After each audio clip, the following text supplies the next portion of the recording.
Yo guys, it's Michael from Chess Lifestyle and welcome to another training stream. And firstly, apologies to my friend Sven for taking so long to start. I told him I'd start a stream at 7:30.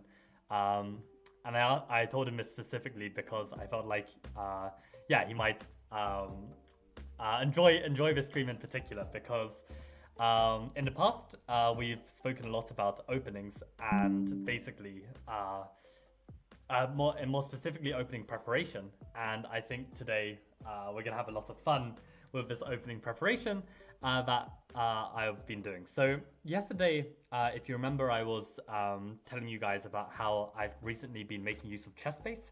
And for anyone who didn't catch yesterday's stream, I'll quickly update you guys by saying that I've recently got my ChessBase up and running, and I got a Mega Database 2023, and what you can do is you can basically search for any player, and this can be useful for preparing against a specific opponent, but also in terms of just trying to learn how a specific player plays. Welcome Sven to the stream. Hello, how are you? But yeah, basically, I realized that I was recently watching a video of Yasser, and I was just thinking like, oh, Yasser's games are so nice. He plays it so well, and I decided to have a look at his chess, and his main opening against 1e4 is the Caro-Kann, and I was trying to think like, okay, is there a way he can actually make it work? And yesterday we found that against the two knights variation, he had like an absolutely beautiful line, which I've never seen before, which is no longer, I guess, as popular, but I guess it's still played. But this idea to play bishop h5 here. Like normally the main line is to just take on f3, and this is what Engine prefers, but this bishop h5 was really interesting because you get this like a minority attack pawn structure, the 2-on-3, and oh, he definitely did not play a4. But yeah, we were just having a look, and there was this amazing game where Anand lost to Sarawan as well. And yeah, we were understanding about the two knights. I won't go into much more detail, but yeah, the lines were really cool. Basically, I spent some time today looking at another main line of the Caro-Kann to see if I can get to the bottom of it. And I wanted to take a look at classical variation. Now, basically, there are two ways you can kind of create like a kind of Caro-Kann repertoire. The first is like when you play against a classical, you can play in the style of this knight f6, where I can't remember what the name of this is called, but this is like a trendy new line where you get these like doubled pawns, and you generally play for more of a kingside attack. Like you put your pieces like this, and you end up charging this pawn forward, and this is like got some prep. And the nice thing is, if you play this line in the classical, you can also play something similar against the two knights, where you can take, and I think you can play knight f6 here. I think this is a thing. So because this is like one similar style, I wanted to avoid this line completely, and play in a different style. And what I used to play in this classical variation is this bishop f5.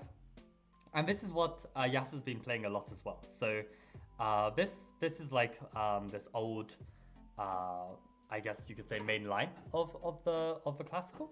And yeah, to briefly explain, the way it works is that white tries to trap the bishop. In the classical, you want to play h6 because you actually want to encourage the h5 move. But after knight f3, black should play knight d7 to prevent the knight coming to e5. And at this moment, we get this like starting position where this is what Yasser's got in a number of games. And the first very interesting thing is, at this moment, we can see that on the right-hand side of the screen, we can see that the opening tree of Yasser's games shows that Queen c7 has been played the most here. And maybe I can show this on Lichess a bit faster. But yeah, basically, how I understood this classical variation in the past was that at this moment, you would basically always just play e6. White could choose between bishop f4, bishop d2, and then you'd develop your knight, you'd play bishop e7. White has a choice between king b1, knight e4, and knight e5. and you have some preparation here. But I always found it like really difficult to, learn something concrete, because the problem is that actually after e6, white can play with bishop d2, white can also play with bishop f4, and also white can play with positions of h4 and positions of h5. And there are like these 4 different types of classical variation you can get in this position. And what Yasser did in his games is he plays queen c7, and I think the point is quite clear that basically it just cuts out a huge chunk of theory of this bishop f4, and they have to play bishop d2.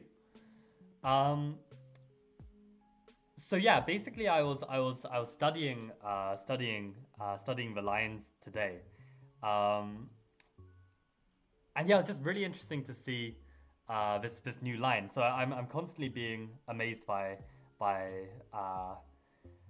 Yasser's preparation.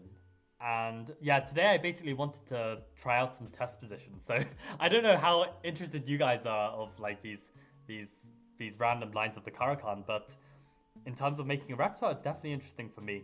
And yeah, what he ends up doing is he develops his pieces like normal. And what I found actually, this is a line, and basically white's got a few different options here. White can play king b1, white can play knight e4, and I think there was one more idea here.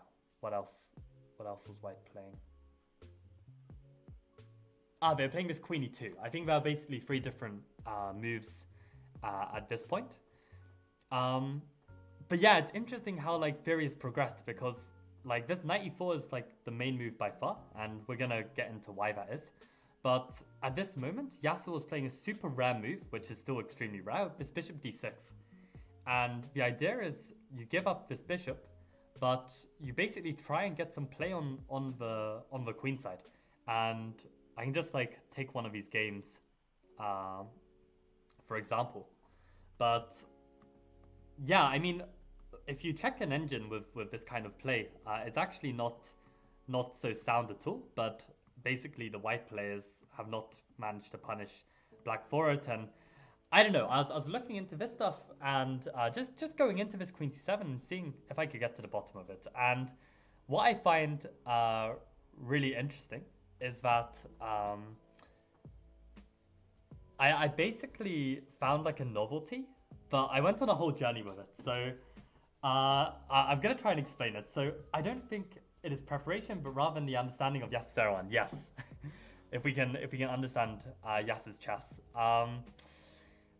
Now, yeah, in the preparation that I've done today, we do steer further away from Yasser's line in this exchange. I mean, I'm definitely going to be delving more into the 2 knights line that Yasser plays yesterday. But for today, I basically worked on something slightly different, and I'm not planning to play this bishop d6 move. But yeah, I wanted to discuss like what I'd kind of understood. So if we turn on the engine here, and this is gonna make my computer crash again. But yeah, the point is that actually, okay, apart from just looking at Yasser's games, you can also take a look at what other players are playing, right? So I just want to show you what is commonly played in this kind of position. So yeah, oh, not bishop c4. I realized like my thoughts about this are all really jumbled right now, so it's probably not making too much sense, but hopefully it will soon. So yeah, bishop d2 is played, and yeah, we play e6, castles queenside, knight f6, and then here we have that divide where there's a few different lines. So if I click hard disk and get up the mega database, hopefully we'll see what different players are playing. If this takes too long, then we can just use Lichess. But I basically wanted to show you an idea that I'd come up with. Yeah, this is not gonna work. This is not gonna work with the Streamlabs slowing my computer down. My computer was already struggling with this. But yeah, what I wanted to show and I realized my overlay is cutting off the board as well. But what I wanted to show was basically there's knight e4, there's queen e2, and there's king b1 in this position.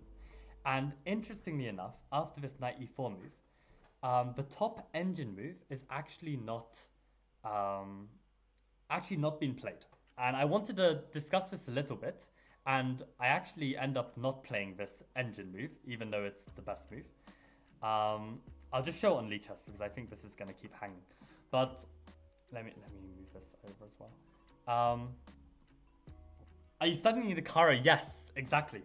I'm studying the classical variation and taking a look at Yasser Serouan's games and seeing if I can build a repertoire from his repertoire, but also adding in my own like creativity as well. So what I've taken from Yasser is yeah, we're like looking at this main line. And here I always thought that the move was like always just e6, knight f6, and bishop e7, but Yasser's playing with queen c7 to cut out this bishop f4 line. And basically, at this moment, as I said, there are these three different moves. After knight e4, which is the main move, yeah, Stockfish on Lichess, as well as like my Stockfish, is actually recommending this a6. And the reason why is because you want to basically play for c5, and you don't want to allow this queen check in a lot of lines, and a6 is therefore useful. But I delved into this, and it's interesting because like no top players are playing it. It's not played on Lichess as well, so it's one of those really rare situations where there's like over 1,000 games of a move that is not even the top move, and it's just not really played on Lichess as well, like literally just one game, which is incredible. But I did a huge amount of analysis on a6, and I just found that although I was understanding how you could get this equality with a6, it was just super difficult. And I felt like if I was even struggling to remember my preparation while I was doing it, like there's no chance that I'm going to remember it at all, like long term. So after a lot of, maybe not wasted effort, but a lot of like going down this a6 move, I tried to make this knight e4 work instead. And for the record, bishop d6 is what Yasser was playing, which is basically just not preferred by the engine at all. And the reason why is because white can actually play in a way where they can go for a quick attack, and it's not so easy. I think the line was something like playing with like rook e1 and rook g1 and playing for g4 g5. I don't quite remember, although I see like I'm already messing this up, right? But yeah, this was Yasser's line, and there is some logic to it because the idea is to basically get the queen onto a central post of d5. But I've tried to make something else work. But this is basically what I'm trying to say. I actually do the same as you, but I take a player and watch his games in many variations of my repertoire. For example, Shanklin for QGD or Hans Niemann. I see. Like, yeah, if they've got video content of them explaining the moves, this is also really good. Yeah. Maybe I should try and find more Yasser games of Caro-Kann and learn. Aha, Tartakower line is the best line for black. Gives lots of interesting play. Yeah, so I was discussing this at the start of the stream actually, how there are basically two kinds of Caro players. The Caro players that basically allow for this pawn structure, which you can get in like two knights variation as well, or Caro players that don't. And I think it's like you either go all in for it or you avoid it because it's not so efficient to learn it for some lines and not for others. But yeah, this queen c7 is interesting, and let's get to see the actual preparation that I've done. And sorry, it's taken like I don't know how long I've been rambling to actually get to my lines, but I was trying to explain how I got here, even though I think I did a terrible job. But yeah, the point being is you've got these three different moves at this moment here, and the nice thing is that king b1 actually will transpose to knight e4. So you've basically just got two different ways that white can play. And the line that I've been looking at, as opposed to casting queenside or playing bishop d6, which was Yasser's move, I wanted to play this kind of thematic move of taking the knight, attacking the queen, and only then developing the bishop to d6, where it's no longer going to be taken. And in this position, yeah, we've got king b1 as the top move. But I was trying to make all of the different lines work. So there's one line where white tries to prepare like a knight e5 and bishop f4 kind of sequence with the pawn on g3. Like players who play g3 here though are kind of getting a bit mixed up because at this moment actually, if black were to castle queenside here, g3 is the main move. And as we can see, castling queenside is like the most popular move. So a lot of players are still playing g3 because that's kind of what you do against castles queenside to play for bishop f4. But now that I've actually established a bishop on d6, it kind of makes less sense to play g3. But I had a look at it anyway. But I think we'll take a look at the sidelines later. But I wanted to show you like this main line of preparation. So my idea was to play bishop f4 and try and trade off this bishop. And there's a very critical move knight e5 here, which I spent a lot of time trying to work on. But the point is there aren't many good alternatives because the only alternatives include this bishop b4, but this basically just allows black to get a lot of tempi on white's bishop. And actually the reason why I also settled on going for this line of trading the knight as opposed to playing like Yasser's bishop d6 is because even after Yasser's bishop d6, if white were to ignore the bishop and play king b1, black's best option is to basically trade anyway and go into this line where bishop f4 is happening anyway. So I don't really want to increase my workload by learning like how to play Yasser's line that's not even objectively withstanding modern engines. And I may as well just play this line, which I think I can make work. So basically at this moment, there are a few options here. King b1 was the main one. And basically at this moment, bishop b4, we basically gain a lot of tempi on this bishop. And I think that's going to be useful in, marching these pawns even further up to try and attack the king. And then also instead of knight e5, there was also bishop takes f4, just trading. But I found that I didn't really feel that white was actually pressuring me so badly. Basically, if I can trade off these queens, I feel like I'm just quite solid, and I felt like I was doing okay here. So really, this knight e5 was like the critical test of the whole line, and I basically ended up delving deeper than anyone has in this line. So I wanted to basically test these out. So at this moment, my bishop's cut off. I have to trade, and there are two forks in the road here: queen takes and rook takes.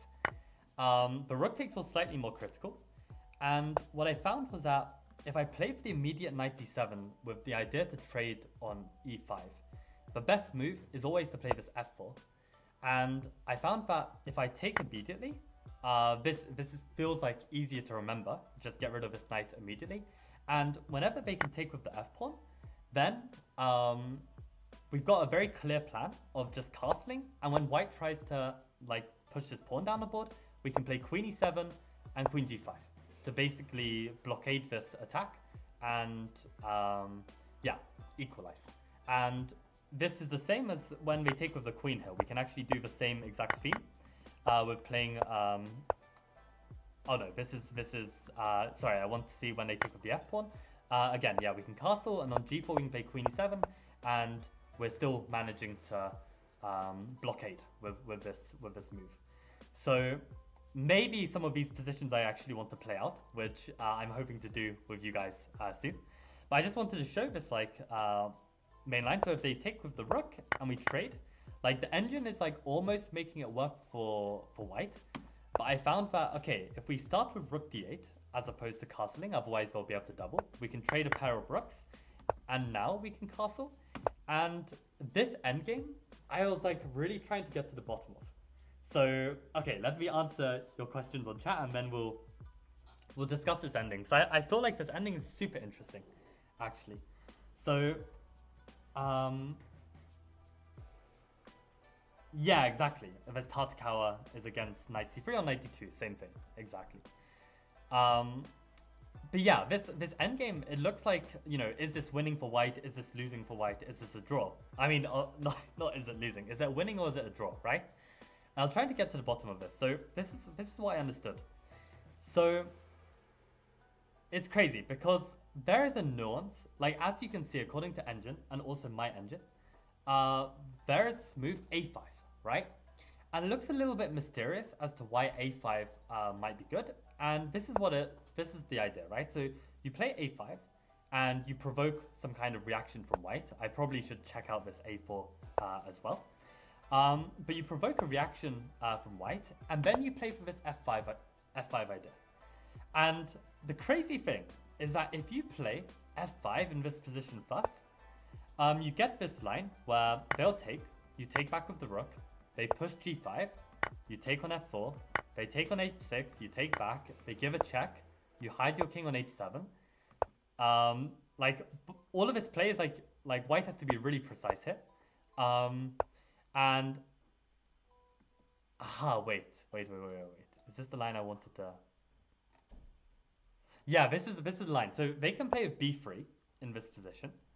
And if you follow the same line as what we're about to see with the pawn on a5, there's a subtle difference. So in this position, you get this trade into this endgame, and this is +1 for white because white can take on b7, and you see that the a pawn is vulnerable. And this is where like understanding like endgame principles. Okay, I've kind of like you know hardcore just like understood why like this a5 is needed. But basically a5 is needed so that you can play the move rook d5 here, and you're not just dropping the pawn. So basically back here, before you play f5, you need to play a5 first, provoke like some kind of reaction. They can't play b3 and get like a transposition after I play f5, because after b3 I can already play a4, and this is apparently equalizing, which again I need to test this out and see if I can actually equalize and play this position. But yeah, after a3, then if we get this same line of f5 and they take, and again at this moment actually they also have this move g5, which I analyzed to death. So actually what ends up happening here is we can play f4, and this is crazy. So queen d6 is like the only move.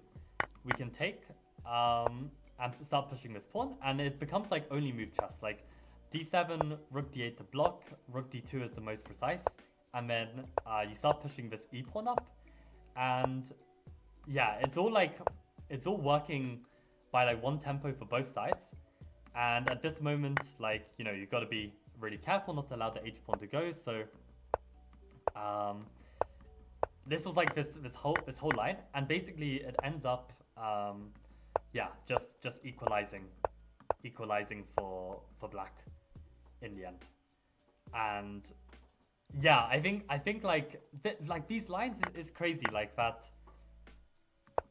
Like I'm getting all the way to the end basically with this preparation, and yeah, just to show this difference between the pawn on a5, this is like the best chance that white can go for.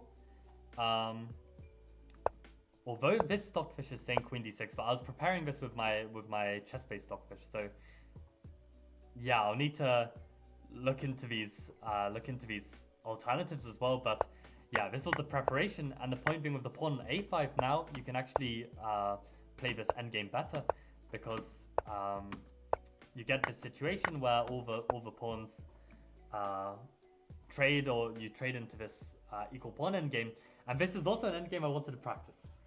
So I know this is like insane to go this deep, but I kind of wanted to see if I could like build a repertoire, especially against a mainline like the classical, and build something that I feel like I can work on and improve. And the nice thing is, I feel like there are like a few forks in the road, but all of the lines kind of have their own feeling to it. And if this ending is indeed equal from where I got to, then it does kind of cut out a lot of work, because this early queen c7, it cuts out all of the bishop f4 lines, and also like this whole variation with bishop d6 here. I think this is played, this one. I think this does have games, if my internet will load. And yeah, you see that players are really not understanding this at all, right? They're playing g3, but g3 doesn't make too much sense. I think g3 was fine here. Like I think like you just play with a c5 break, and yeah, white hasn't really achieved anything by playing g3. So yeah, definitely on Lichess the players aren't really understanding what to do. And this has got to master's level with king b1. But again, like this preparation with bishop f4, it's already getting very, very niche. And this knight e5, like, yeah, like masters haven't um, even played it. I'm seeing actually there's a move bishop e1. I should probably have this prepared as well. So I guess I'll do that another time. But yeah, the point is, I would like to actually get some practice in, and if any of the viewers would like to test any of these variations, we can actually try and play it, and then play out some of the resulting endgames and see how that goes. So I think the first one I'd like to try out with you guys is actually this starting position here, and see if like I'm actually able to hold this, or is this actually just going to be losing for me. So let me see if I can actually get back to this position, and then I can send a challenge to whoever wants to play in chat. So I mean, for you guys, I don't think like I think this prep is a bit overkill, but I mean, this is kind of what you got to do if you are trying to like play objective chess and make it work. So I don't know. I mean, there are probably easier ways to do it as well, but I felt like I understand this. I understand this line quite well. So let's see if I can get back to this variation. And I found like this h5 move doesn't really make much of a difference to the, like, if they keep the pawn on h4. So I think this is fine. Queen c7 was the idea. And played e6. Knight f6. This is where we have the fork in the road. The first fork in the road, we play knight e4. We trade. We play bishop d2. And then here, king b1 was the right move, in which we played bishop f4. They have all of these options again. And knight e5 was a critical test, in which we take. And then they take with the rook. And then we needed to not castle here. What was the move after rook takes? Oh, we played knight d7 immediately. We want to challenge this knight, in which f4 is the best move. We can take. And then here, before they double, we want to play rook d8. And then they double anyway.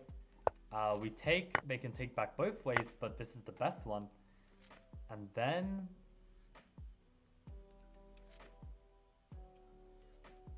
I think we castle here. Oh no, sorry. I think they... I'm forgetting. Which way did they take? Did they play like queen? I don't remember. Or is this the starting position? Is it like this? No, we messed up somewhere. But where did we mess up? Ah, just here. They take with the queen always. So where was the point where they could take with queen or rook? Ah, back here they could take with queen or rook. I see. Okay, so they can take queen or rook back here, but actually at this moment,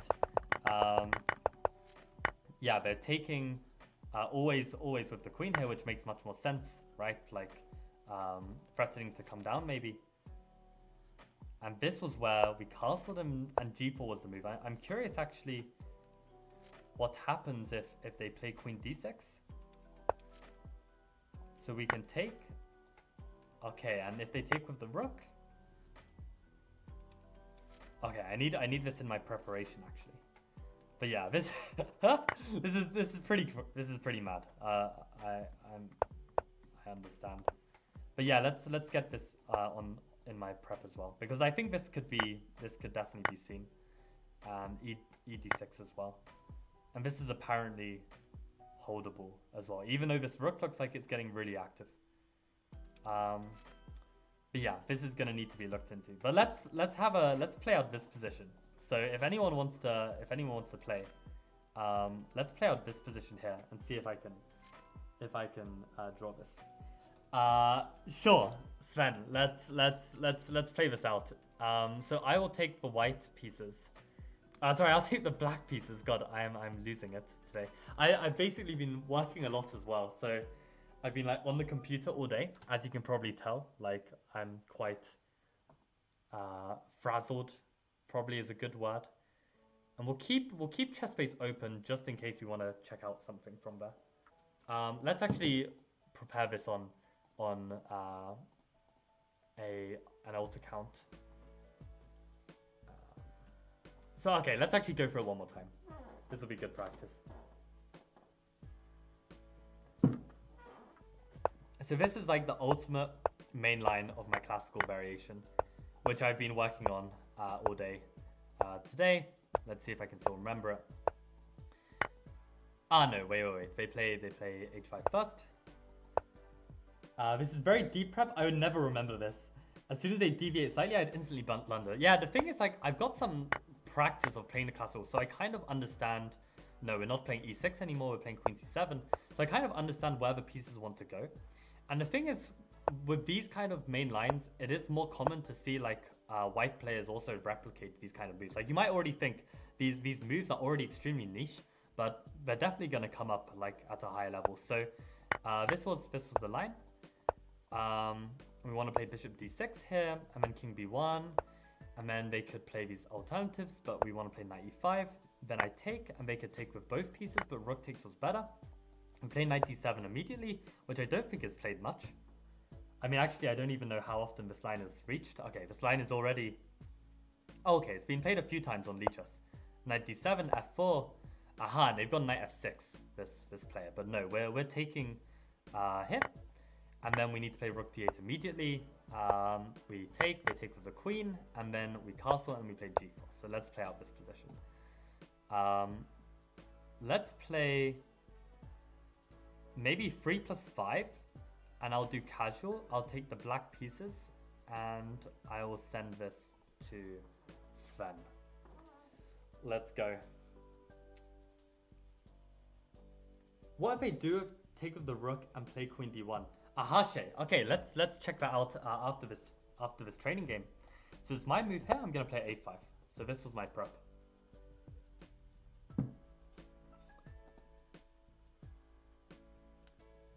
Okay, good luck, Sven.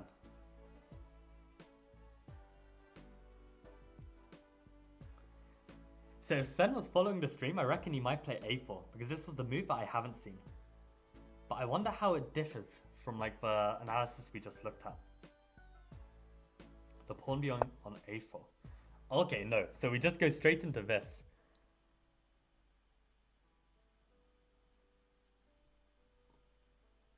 So my feeling is that if queen d6 we could meet it with takes, then probably we want to do the same. Although queen b6 doesn't look so bad here. I mean, a part of me definitely wants to find out if I can hold this. Like, it looks so bad.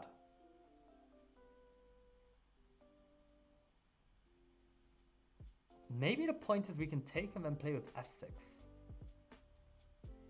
Because there's, like, back rank issues, right? But the thing is, this time, actually, the rook gets to d7, not d6, so maybe this is slightly more problematic.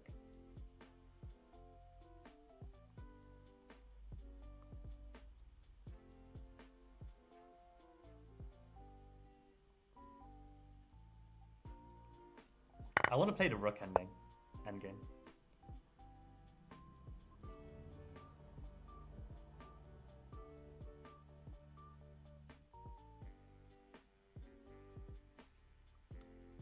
But this is this principle, right? Like, you put the pawns on, like, different ranks, so it makes it difficult for this rook to capture everything.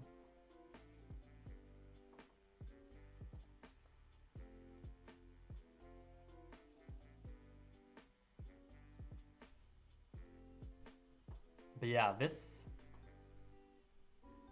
For all I know, I've gone wrong already.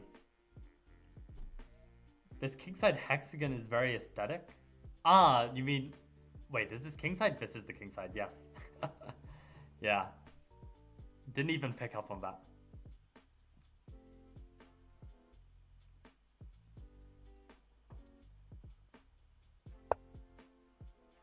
Right, so now...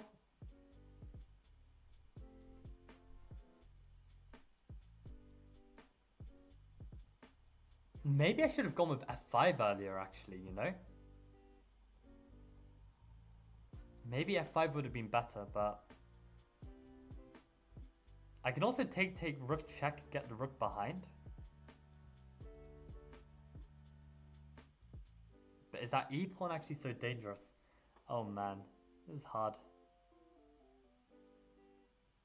I can also play with f5, but then I'm kind of admitting the mistake.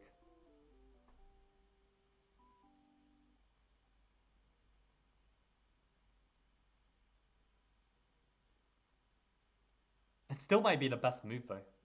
I think f5 might be better. Yeah, I think it is. I think it is. I definitely should have done it a move before. But I actually think f5 is the better play. Because I don't think he can take, because I take with the rook and I take the h pawn. I get this outside passer. If he pushes, I can take once and then start pushing the f pawn.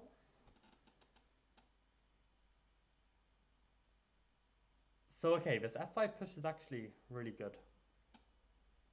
I don't know if he's gonna have time to take. Can I already take? And this pawn is running really fast.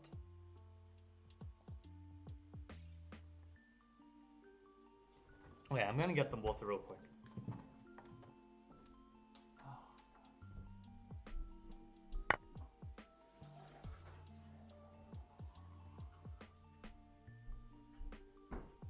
Oh man.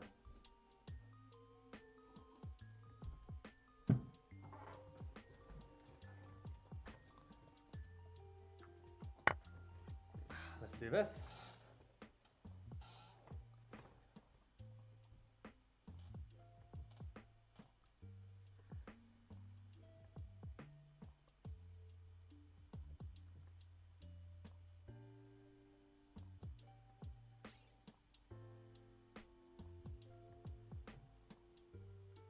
But it is nice to see that white can go wrong. It's not like...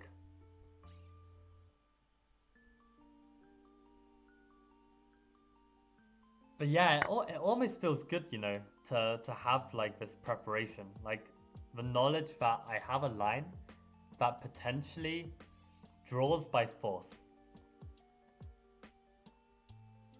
Because in general in my chess, I've always played lines. I obviously I've had like, you know, some preparation with engines, but I think this is the very first time ever where I've had like a line where I feel like I could potentially learn this to the point where I'd be able to confidently beat anyone, no matter what level. I feel like I should do this and start running. He's not in the square as well.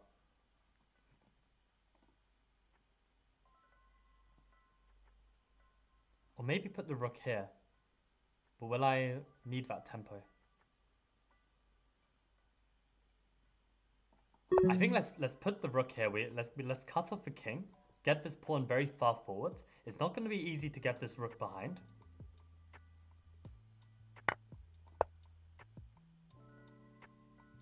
My king is much closer to this pawn.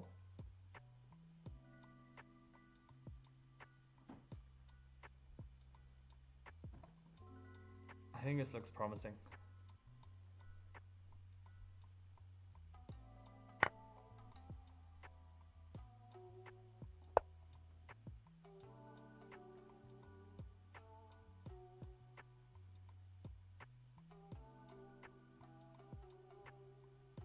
If here, here, here.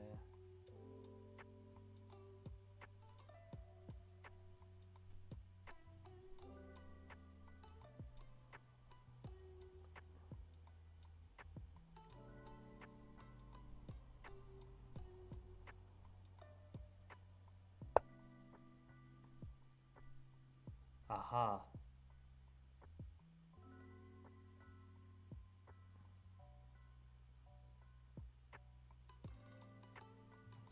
Does that work? Maybe I put the rook here, get behind this pawn just in case this was in time. If he pushes f5, I can push here.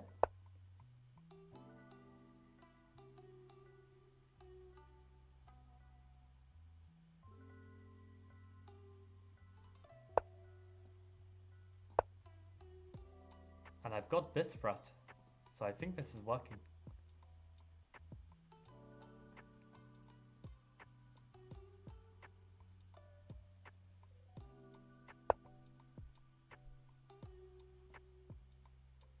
Wait, let's be careful. Check. Should hopefully be winning.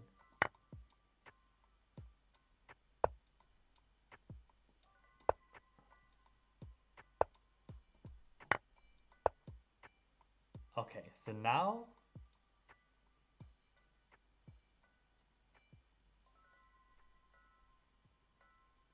maybe we want to get our pawn going already.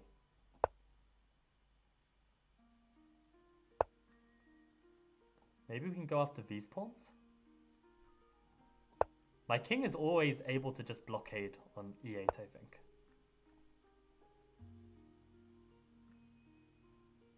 Let's actually take both pawns, because then we have an extra piece to use. Wait, we need to be careful though. Or maybe they can even play this or something. So I think this is the safer move.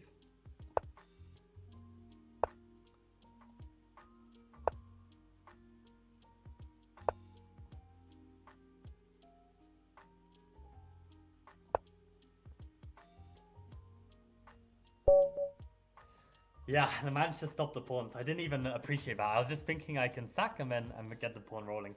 Yeah, good game, Sven. But yeah, really interesting to see that actually there's so much play, so much play in this ending. Like, let's have a look.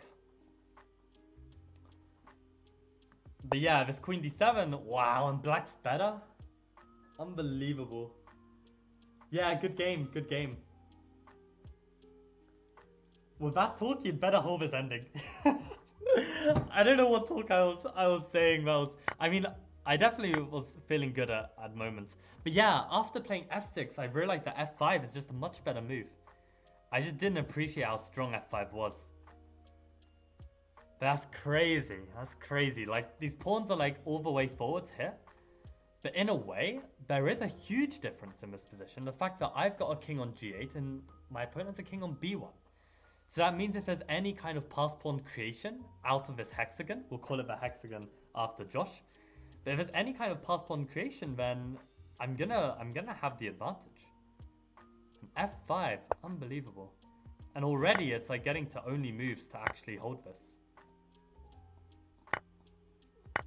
Yeah, and this is like a better way to go about it. But yeah, not easy at all. Yeah. Well, I didn't say I could literally beat anyone in this ending. I said like I can get to a point where I could beat anyone of any level, right? Like as in like the repertoire is robust enough that if I keep playing this over and over and over and over again, and the fact that I don't think there are too many deviations. Like maybe I'm being extremely naive, and maybe there are a lot more than I think, and there probably are to be honest. Like the fact that Bishop E1 has been played by masters, which I haven't prepared, or even this Queen D6 move I suddenly saw was interesting. But I mean, it gets to an endgame pretty quick. Like we're already on move like 25. We're getting to like, you know, almost. I mean, this is pretty much an ending, right? So I feel like we can actually kind of master this. And the good news is that there's just no way to win it. Like I'm just used to preparation where basically if white knows everything perfectly, I'm just busted, right? But yeah, back rank was weak too. Yeah, this was like a problem I didn't appreciate, which is why I guess it makes sense that on this move a5, basically white is playing a4 or a3. This seems to be the thing. Bro, that's an octagon. There are 8 pawns, but I'm pretty sure that. Oh, it's how do you want to look at it? Wait, that is an octagon. Wait, I'm so confused. That is an octagon. Wait, what does a hexagon look like? That is an octagon. That is an octagon. Is it? Oh, I'm actually being so stupid right now.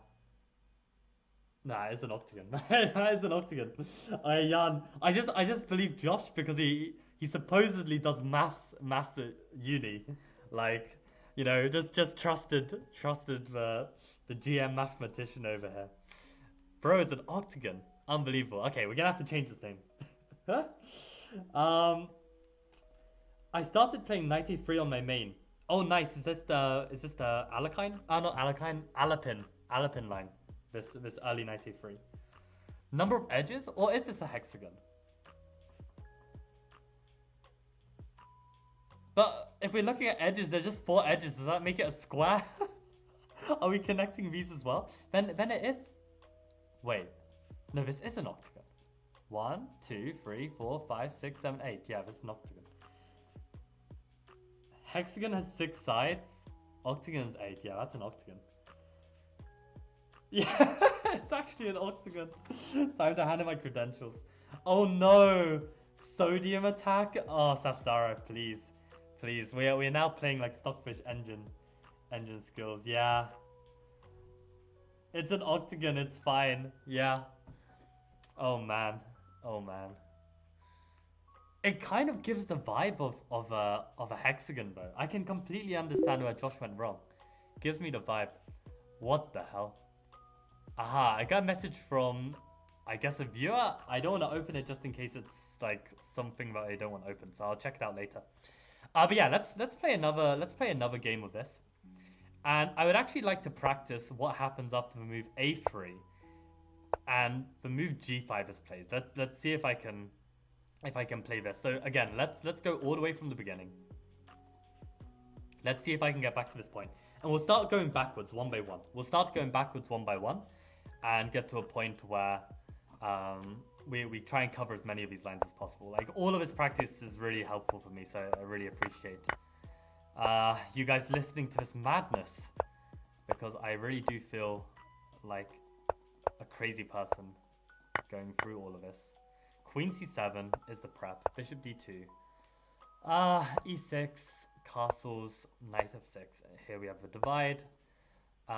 We can take knight here, bishop d6, and then king b1, bishop f4. My god, like, whichever opponent comes across me, they're gonna have it coming. They're gonna have it coming. Knight e5 takes. Oh, and we'll also answer Shay's question, sorry, which was, no, it was rook takes at this moment that we were looking at. And then knight d7 immediately, f4, takes. And here we were wondering what happens if queen d1, right? In this position. Was this the moment? I'm not sure if this was the moment, Shay, or you were talking about earlier. But yeah, I think this was the moment. So probably, let me see if I can work this out. I mean, probably I just take once. Wait, hasn't this literally just transposed? This literally will just transpose after castles. Rook here. Oh, are they one move slower? How did that even happen? They don't have the pawn on g4 yet. Is that magic? Wait. After this? What if rook takes and queen behind now? That was the question. If queen here, then yeah, we get the same position where basically they're tempoed down. So the only difference here, so this is definitely the improvement, right? And when we take, what happens if they take with the rook and they go behind? This was Shay's question. It does look a bit scary, actually. Maybe my gut feeling is to play king e7 here, so that we can meet this with rook d8. Let's see what the engine says. Yeah, king e7 is actually the move. Because if we castle, then the problem is that, yeah, we can't like challenge like a rook coming down to the 7th, for instance. We can't like trade it off. So king e7 is actually the move. So really good question, Shay. Appreciate it. And then we're playing with rook d8 next if this were to double. Yeah, so let's add this to the actual file as well. So yeah, basically they can take with the rook, in which king e7 is important. So that we can meet this with this. And we'll just put equals there. So basically the line we wanted to look at was what happens if they do this. And then we wanted a castle. They played g4, which isn't the only move, to be fair. They can also play g3. So I should probably look into what happens when they play g3 at this moment as well. Which is going to be another damn line. It's actually madness. I don't know why I'm doing this to myself, but I guess I want to get a higher FIDE. All of this for a higher FIDE is unbelievable. And yeah, we wanted to check out what happens after a5, a3, f5, and then they played g5. So yeah, this is the starting position. So who would like to play? Feel free to drop your lichess, and we can play. Michael, you're never gonna get this. I don't know. I don't know. I mean, we're definitely starting from the back end and going forward. So we're gonna start practicing some deviations earlier on, but this is kind of like when someone preps hard. Samsara says never gonna happen IRL. Wait, I keep saying that he's not going to listen. Yeah, no, I'm not gonna listen. I'm not gonna listen. I think having this prep is useful, and I think having tried. Okay, to be fair, yeah, maybe this endgame is like unnecessary to try. Okay, Sven, I would love to play, but I'll play Safsara, Skibidi 2500. And then Sven, you can play the next one. So I'll play this against Safsara. I'll take the black pieces.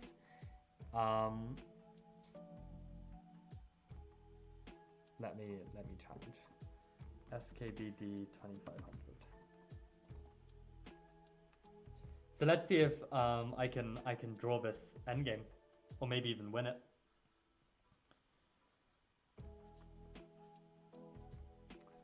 Okay. Yeah, no, Sven, I'd love to. I'm definitely down to play the next one. So let's do it. Okay, good luck, Safsara. Exactly, Josh. I think that's a really good point. Skibidi 2500. It is. I don't know if the SKBD is Safsara's initials, but I was thinking it was like Skibidi, that Romanian. Was it Romanian song? Was it a Eurovision song? I don't even remember.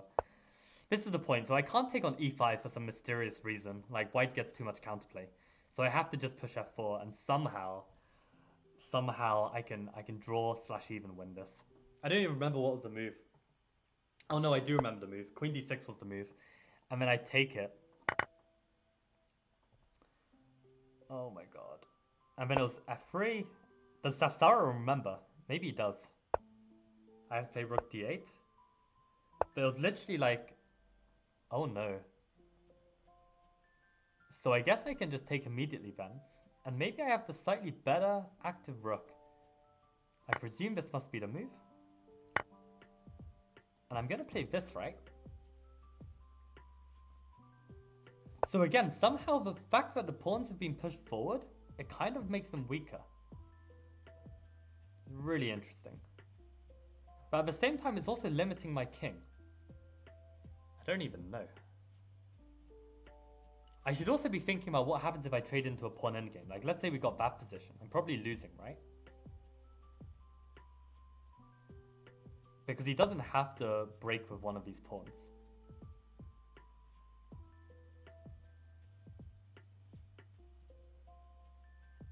Oh, I've got an interesting idea. Yeah, there.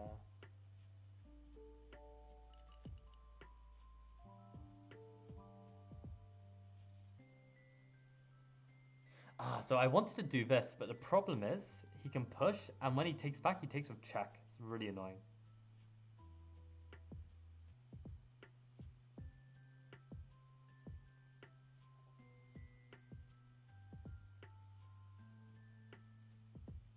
I need to be very careful, actually.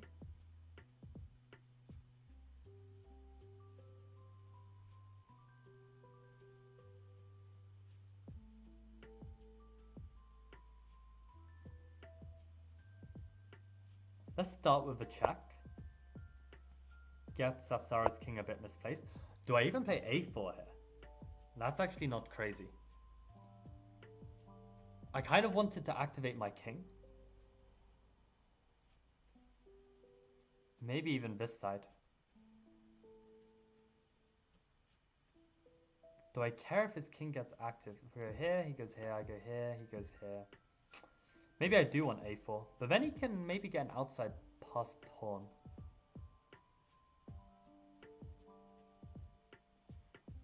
You know what? Let's play this. Let's play this. I think this makes sense. But yeah, imagine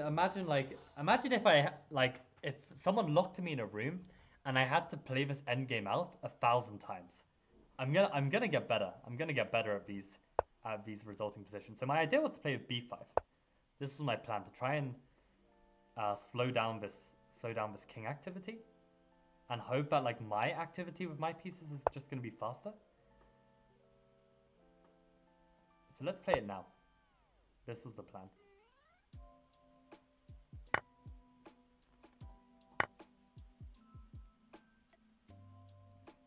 So I guess a4 is coming, but I'd probably play b4.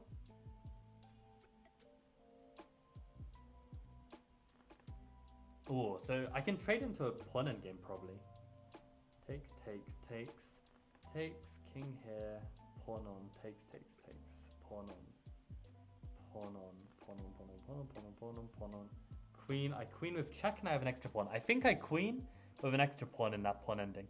I don't know if that's something I want to play. Can I do anything else? If I play b4, take, king c4, takes, king b5, king there, takes. King moves out the way. And again we have this race. So if I go here, takes, king here. Let me count the tempi one more time. Takes, king here, push, takes, push, pawn on.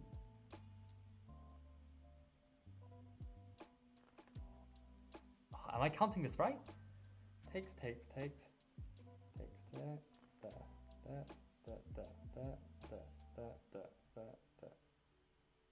Sapsara is giving me time. I mean, I'll use it. Takes. Do I have a backup if it doesn't work? I guess play b4. Takes.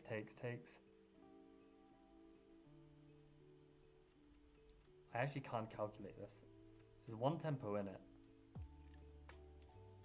No, I calculated wrong. I'm not queening in time. So I can't take this pawn.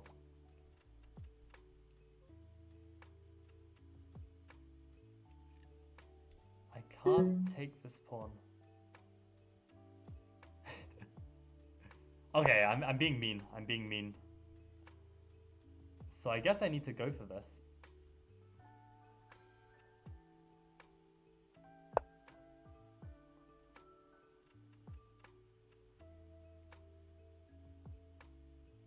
If I take here, take. Out the way, push. I don't know, let's go for it. If here.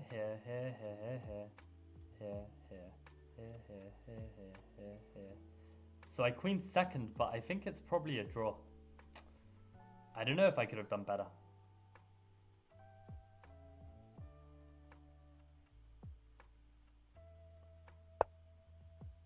I think we just have to go for it.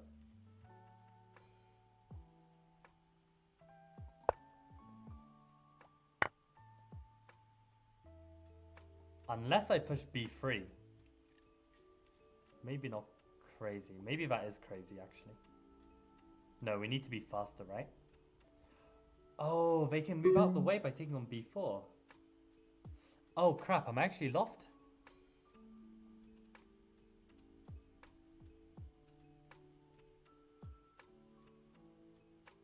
Okay, let's play that. Maybe that's like slightly more human. Like it's a little bit more tricky. But I realize I'm borderline losing this. Somehow.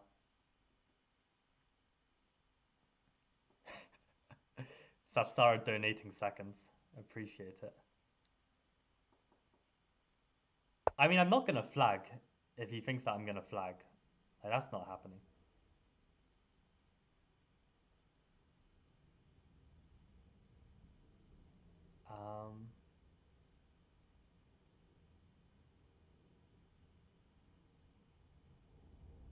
Let's play that. I basically want to get behind this pawn Oh, maybe I should have gone for this instead, actually. I don't even know what I want.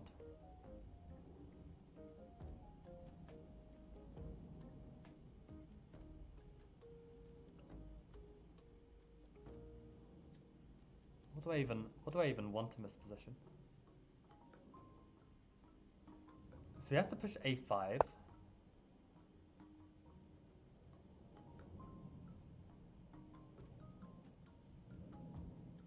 No, I've really messed this up.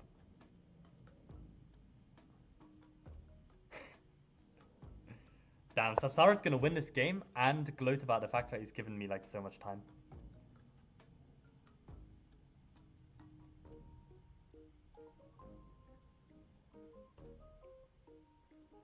Crap, yeah, I'm completely busted.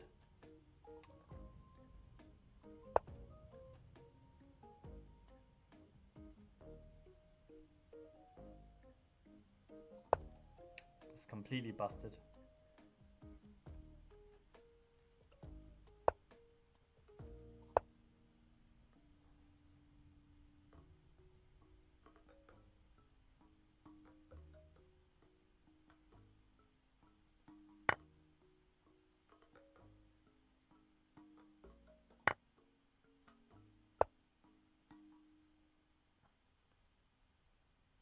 Right.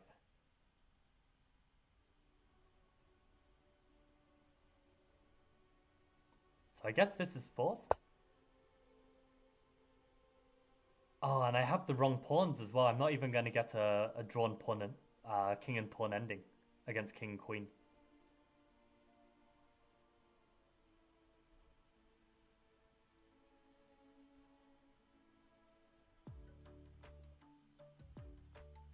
So what went wrong in this game? I'm not even entirely sure. I can't queen with check for any of these pawns. Maybe I need to push the pawns together? Or do I push one pawn first? No, probably together makes more sense.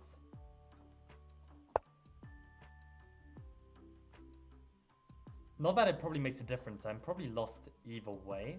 But I think pushing the pawns together gives me slightly more chance. Yeah, I don't want him to be able to sack immediately, right? That's an extra tempo. So this is definitely a better scenario.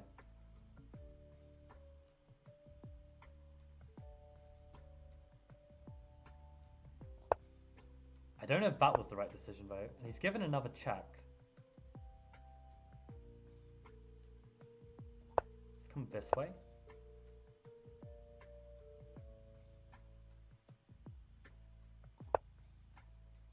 I don't know if that was the right call. I could have tried to stop the pawn as well. But no, then he just round up the pawn.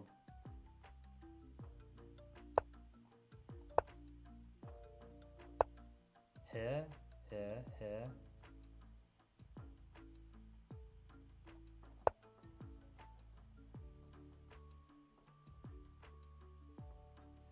And I'm losing whichever pawn endgame I go to, so I need a queen now, basically. So annoying I don't have a queen's pawn or something.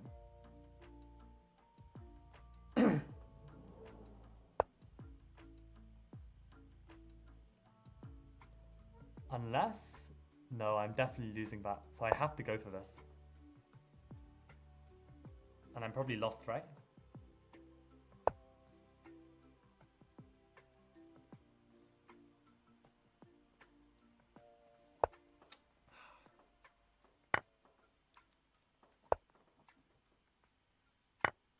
I was hoping for the stalemate. I was hoping for the stalemate trick. I mean, it was completely over. It was completely over. I don't know if you guys saw the stalemate trick. Probably it was really obvious. But we had to try it. We had to try it. This is some interesting conversion from Sapsara. But yeah, I don't know where I went wrong in this game.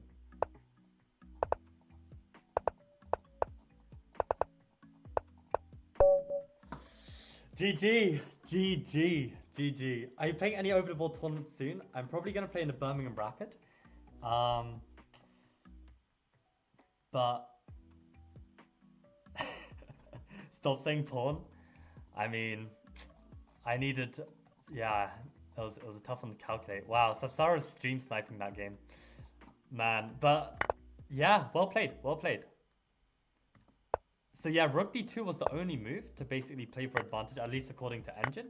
And then where did things start to go wrong? So already this is fine. Ah yeah, so this was the thing.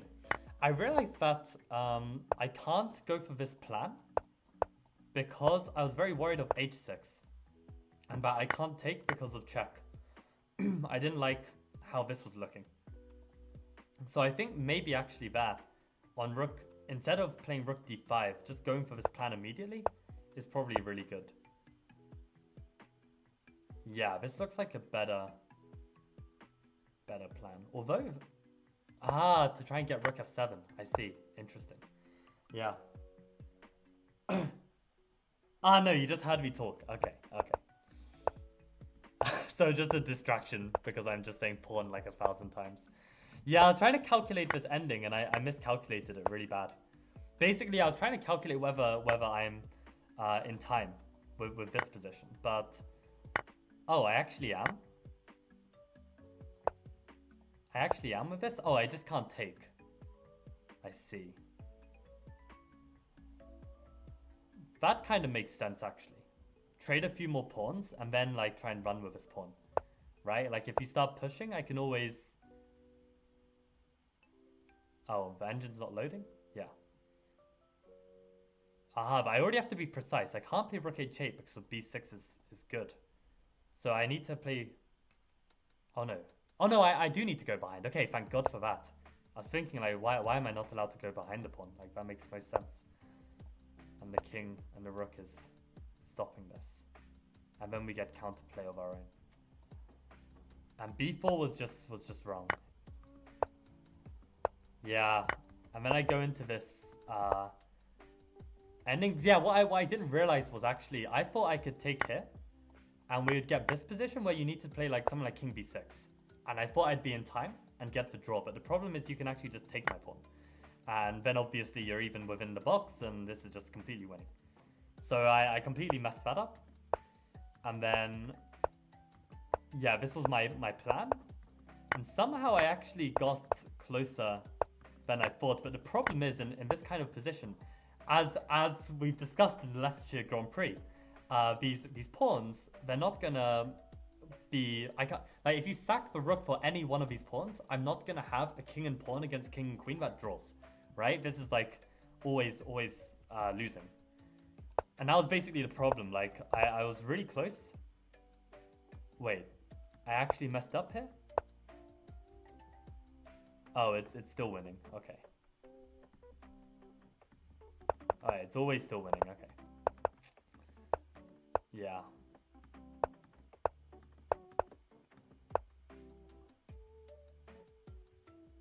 Yeah, maybe I should have tested Sapsara's technique, but I reckon he would have been able to do it. Like had I, let's say, played queens and got this position. I think it's very difficult not to be able to win this.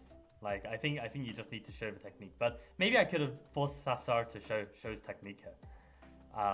Would have been good. But yeah. Rats. So what should I have done better next time? So I should already get behind the pawn. So this was careless. Rook d5 was careless. And then his king was able to get active first. So that's really interesting. So if that king is able to get active, then I might have some problems. But it's already a little bit tricky. And my plan to also... I was also considering pushing a4 here. No, this was never a good move. Yeah, it's too weak. King h7.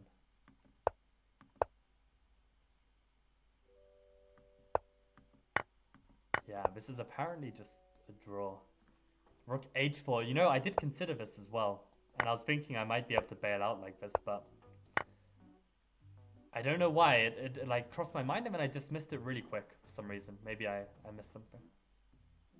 But yeah, good game, good game. We did. I learned it off by heart. Maybe Sapsara you weren't in that session. I'm not sure. Michael washed. Sapsara just eats too many oats. Yeah, too strong. Too strong for me. Welcome Shadowblades as well. Bro's initials are Skibidi. No way. Maybe actually Sapsara that could be a potential channel name. Skibidi Chess. Because everyone knows like that Skibidi annoying song. What a username? It's a YouTube channel, Skibidi Toilet. I'm so lost. Okay, let's practice another position. This is really good for me. This is really good for me. So yeah, we managed to lose that one. So let's try another one.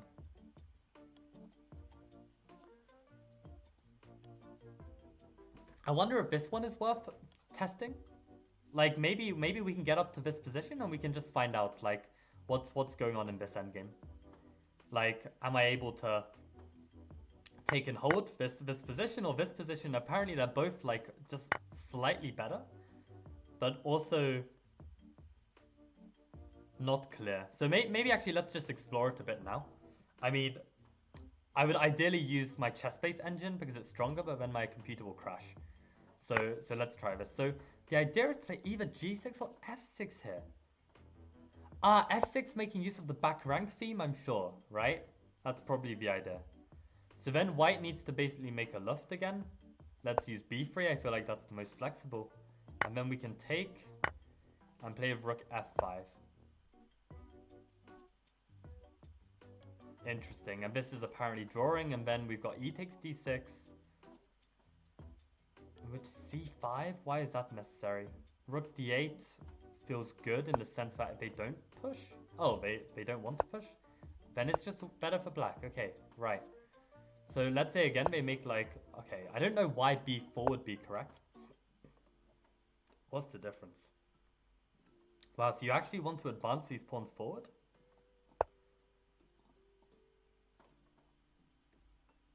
Wow, and I have to play b6 only move here? Because if I play king f8, then these pawns... they're trying to play for c5. So I need... so that explains why. It's very important to play c5 here. Stopping... Oh, I can't spell. Does that make sense, guys? Stopping b4, c4, c5 to cement past pawn. Wow, wow. This is actually really necessary. Because now then they can't develop in that way. Now we can play rook d8. The king can try and come active. We can bring our king out as well. Let's see how this goes. King e8, king c4, king d7. Allow this, but then we give the check. And king d6. And this is then a draw. Can he not go the other way or something? If he goes b4, yeah, why not like this? But I guess we can always play like rook c6 and take, right? Why is b6 precise here? What happens if we just play rook c6 now? They play c4? And they can probably... Oh, they can play king b5? What's the significance of that? Or king c3? I don't get this. Like, surely you could always play b6 now. Why would b6 ever be a useful move first? So, if they play c4 now? Oh, we can play rook c5 and actually go after this. I see.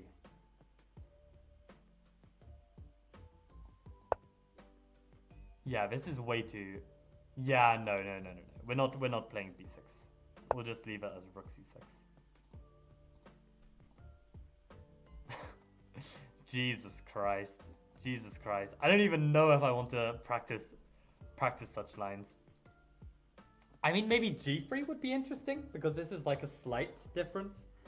Are you gonna call it a night, Sven? Okay, well, thank you for tuning in. I mean, Sven, actually, if you want one final game, we can play this position with g3 on the board. And, yeah, like, see how it's different to this g4 move.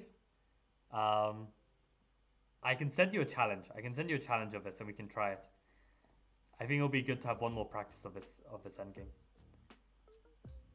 I don't know if I don't know if I missed you. Impressive opening prep, but going into depth. Exactly, exactly. Let's try this. Sure, let's do it. Amazing, Sven. Let's do it. So I will be black.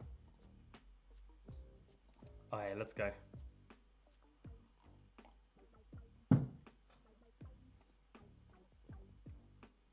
Safsara, maybe I'll play a game later. I do want to try this though. So G3 has been played instead.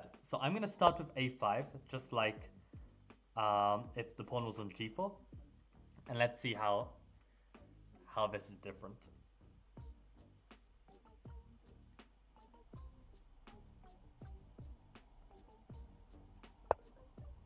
And B3 was played, but this time, this was where I had this hook of A4, but is this different here?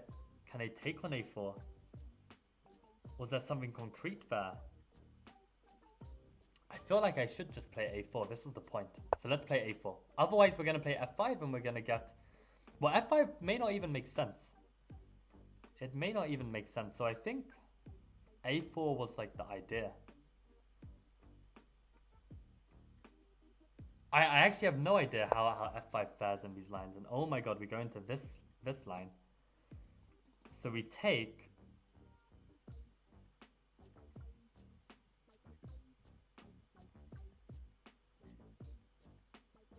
Has Sven like tricked me somehow?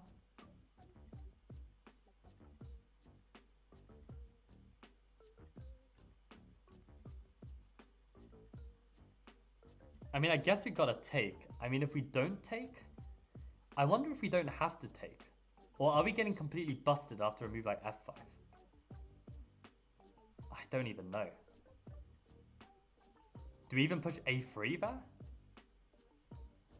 But then he can take. Oh, it looks so bad. It looks so bad. I feel like I'm probably losing it. I probably need to take then. I think let's see if I can draw this. He takes with the pawn. So I kind of need to take this, right? Otherwise, this pawn is just going to be a weakness, right? So let's take once. And then I think we want to play c5 next if we want to keep that set up. But my only fear is that it's not going to work. Like, if he takes and I play c5, and he plays king b2, I play rook d8, he plays king c3, I go king f8, king c4, king e6, takes the pawn, I come here, he comes king b6. That's the difference. But at the same time, then I can play rook c8, and maybe I can come down on this pawn. I don't know if it's enough though. Ah, it's so fascinating. Because if I play something else, he's going to play b4. But is that going to be a better situation? Do I want to play rook d8 and then play for this?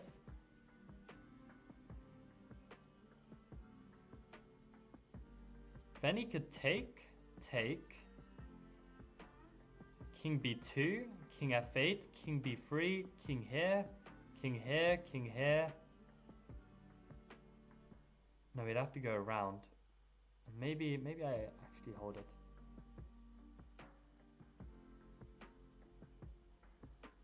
If I go here, he goes b4, I go here, he goes here, I go c5. Takes, king b2, king here, king here, king here, king here, king here. I think that should just hold. I guess let's start with rook d8 then, and see if we can bait this.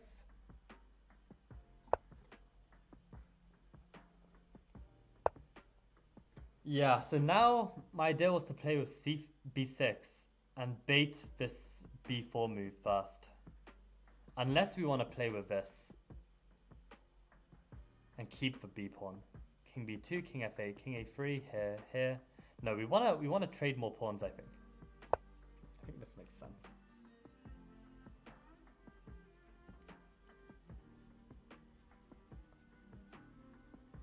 Oh, it's crazy, these themes. Okay, so now we can bring our king in, I think.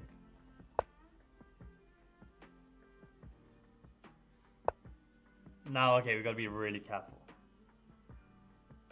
Is b4, but then we can always meet it with c5, right? So is there a problem? You can never go here if I take. If he goes here, let's get the king more active. I think we need to bring this king over.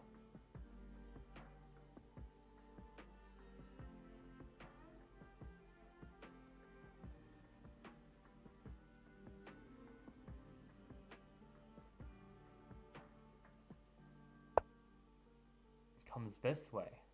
Okay, so king d7 has to be played. I think this makes the most sense.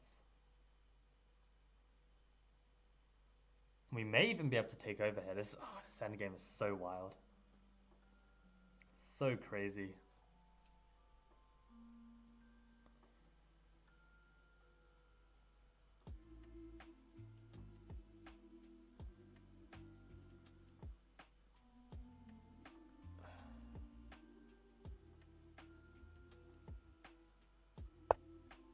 Okay, so we have to take. And then rook b8, I assume, is going to be good.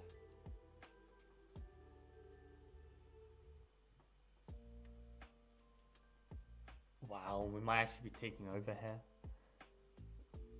And we have a solid Caro-Kann structure to deal with.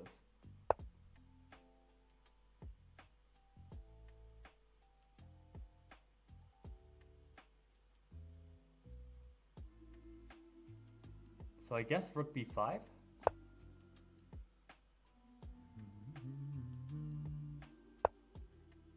And g4 needs to be played. That's unbelievable. And this was my idea. But can he trade in a way that's favorable? Oh god, Alright, let's not do a committal piece trade. He can kind of just shuffle his rook though.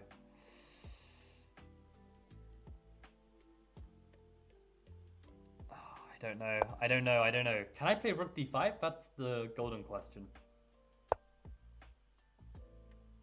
That's the golden question. I don't know. Let's not quite repeat. Let's take the open file.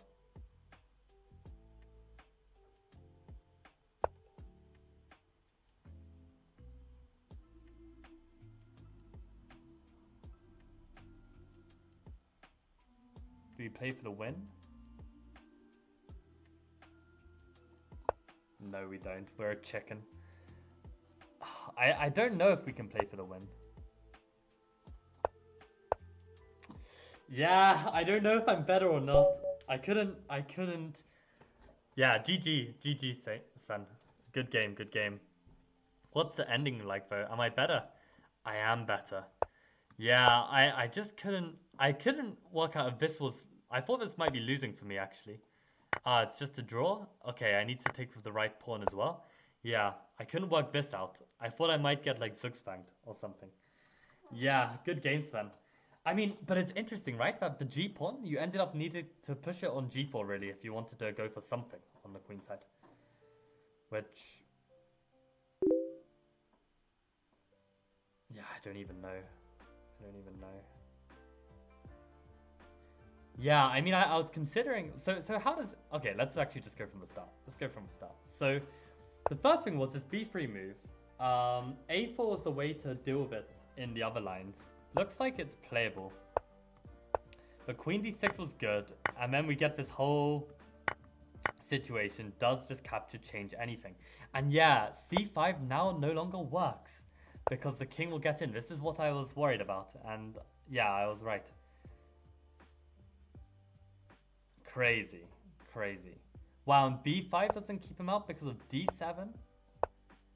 b4. It's such a nice move. Wait, does it work? Oh, and you're gonna probably do this, and then capture these, and then have this. Yeah, so rook d8 needed to be played here. It's so precise. And I didn't play, I played with b6. I mean, I thought this made sense. So what did Sven miss? d7. Oh, because you can play rook d6. Oh, I didn't see that. I didn't consider this move. So then b5 would be needed. Oh, but if you take, then you just get a draw.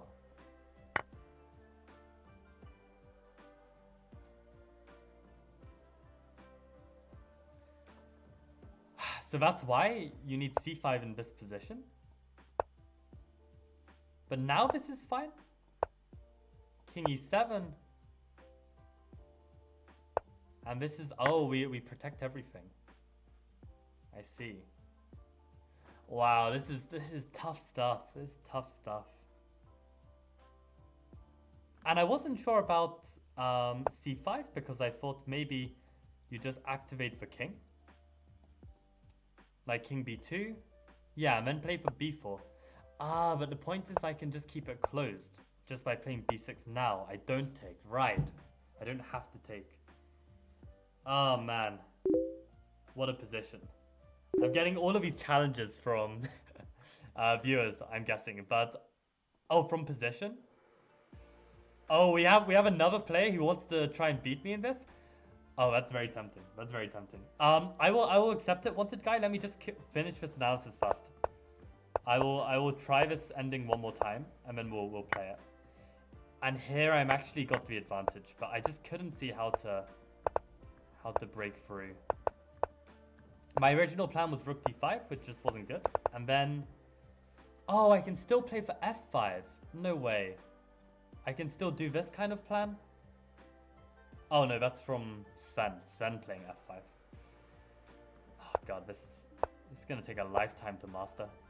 I could literally spend a lifetime on these bloody positions. What, an f5 here, if it wasn't a draw. So they have to go with this again. Oh, this is crazy. I'm creating this passport, and it feels so risky, but it also feels so strong. Wow. It's unbelievable. And what, I can't take here? Oh, I can. Crazy, crazy, this f5 theme again. Okay. Wanted guy, let's go. Wait. Wait, I want to be black though. So let's rematch. Okay. I want to be black. Like, I want to practice this. But yeah, thank you for the game, Sven. And Tafsara, no. Later. Maybe later. No guarantees. I don't have the time. I don't have the time to practice knight a3. Like, I'll just play c6 and it'll be fine. Yeah, rook d6 after d7 is sweet. Yeah. Crazy. Okay, let's go back to, oh. I think we lost our game. So maybe what we can even do, actually, I can even write in this move. Can I insert a game? No, I don't think I can. Maybe I'll just put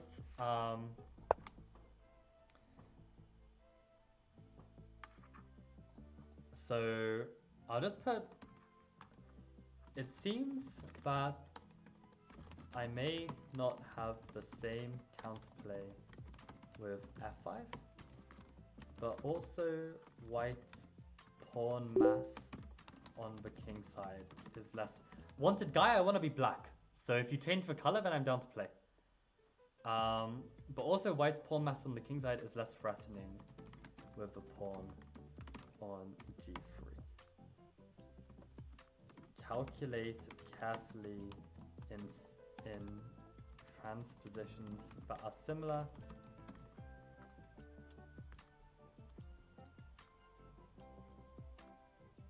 It worked on the 2300. You think I'll win the Grand Prix in Safsar Prime form? It's all to play for in the final round. I think it's all to play for. It's very difficult.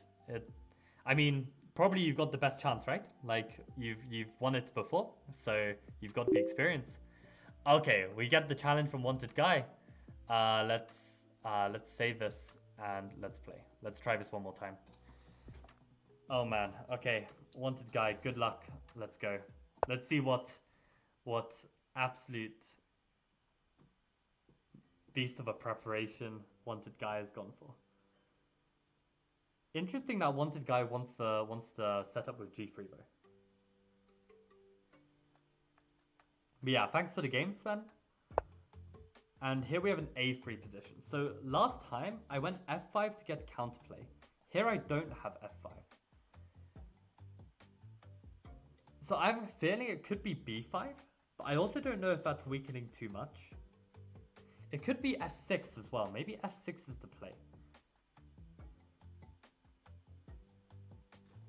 Jesus Christ, I literally don't know. Is f5 even a useful move here? Probably not.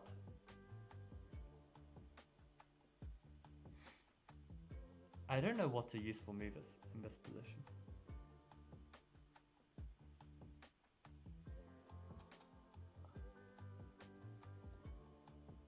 Do I play f6 but then queen d6 takes, rook takes? I can take on e5. That seems alright. Maybe f6 is the play. f6, then he goes queen d7, takes. Probably f6. I probably have to be active here. I don't think I can sit passively. I don't think I can sit passively here. f4 and rook f7? Oh, f5 and rook f7 you mean? Maybe. Interesting. Sapsara, I don't know what you're talking about. But, okay. So we can take, rook takes, and then we can take. That has to be the play.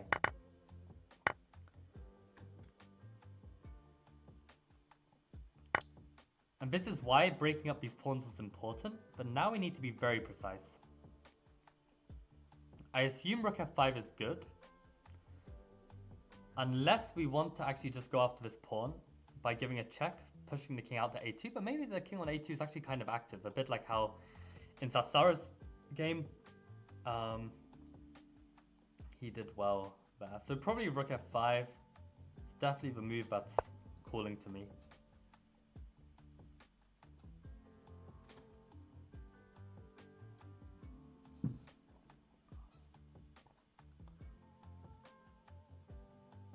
Rook f7, I'm trolling.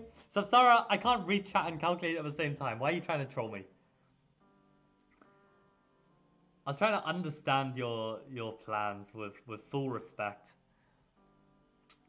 Aye. So what? Okay, so g4, he needed to stop me from winning that outside passer.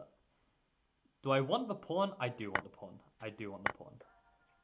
And now, I could give a check. Again, I feel like that activates the king. Maybe we can play rook b4. Then you have to make a choice of which pawn he goes for. What's the best way to do this? Which pawn do I want to keep? That's the real question. This pawn is kind of helping. This pawn is potentially passed.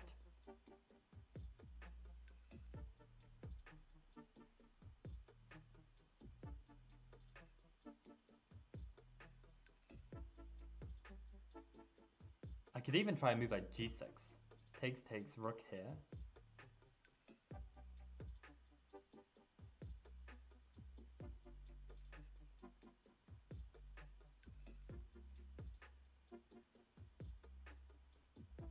I feel like that's kind of good.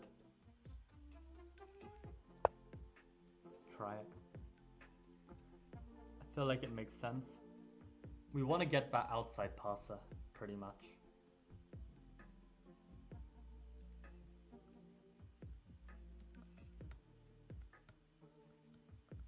And I feel like my rook's actually really well placed on e5. So it feels like maybe premature to try and move it off.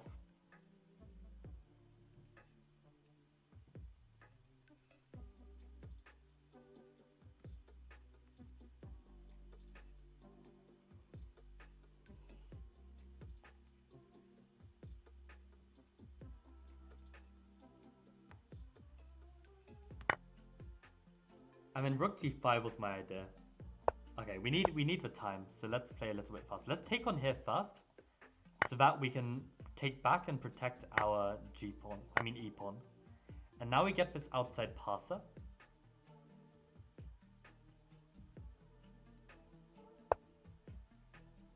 Oh, but then we can defend like this. I think rook a6 was better. I think that was a mistake. Now I think we're really dominating. Really? Holy crap, have I messed this up?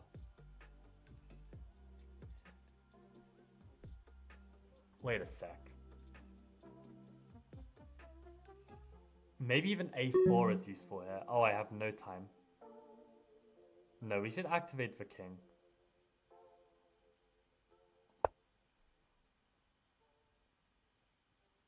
So I don't think he can take any of my pawns. I think these pawns can defend themselves, if I remember correctly.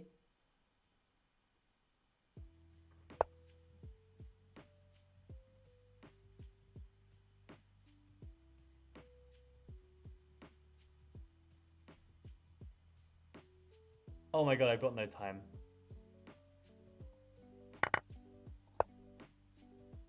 I think this is just a draw. Right? Wait, how do the pawns protect themselves?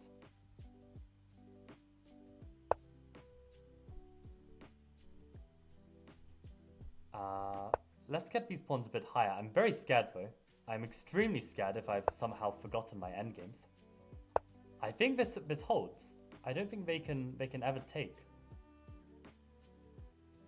I think the pawns can hold themselves against the king. But unfortunately I don't have anything more than a draw.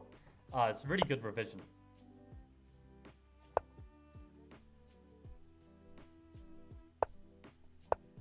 This could be one of those crazy endgames where I'm actually lost. I don't think I can win this way.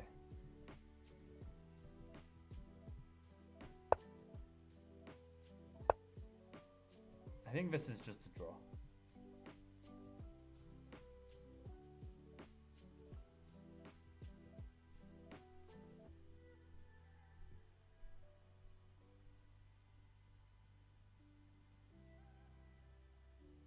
I'm wondering if he can be tricky somehow, but... So maybe I should have moved my king further up to prevent him from getting the pawns as far as he did.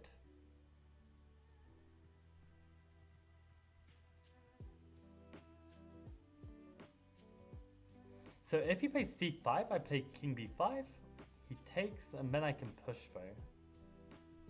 May even risk losing that.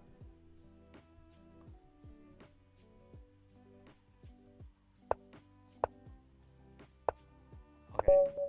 Fair, fair. I think it's lost actually. Wait, what do you mean? What if he goes to g3? If he goes to g3, this is the trick, right? So I was actually hoping white would play the king f2. Also GG, wanted guy. But yeah, basically this is a really important endgame. So when they go king e3, king b6, if they ever play king c7, I cannot repeat because then they go king g3 and I lose, right? So I have to play this move. And the point is, whichever side they go, I can then push the other pawn. And again, the pawns are saving themselves. And in this position, it may even be lost. There gets a point where the pawns are then winning. But I can't remember what point it is. I think it's not this point. So basically, white can draw like this. But if white ends up playing this, then this might be winning, I think. Yeah, because then I can do this and they can't wait. Because yeah, I'm already promoting. Yeah. Oh, it's SPR. Okay, nice. I didn't know who you are. But yeah, I ain't falling for e4. Right. Yeah, it's a really thematic Dvoretsky endgame. These two pawns is good to know. But yeah, let's analyze it. So let's understand what happened. So this time a3. And yeah, I was feeling like I had to play actively. Sapsara, chill. We're trying to analyze. So, and queen d7 again. Engine doesn't like it, but this is not good.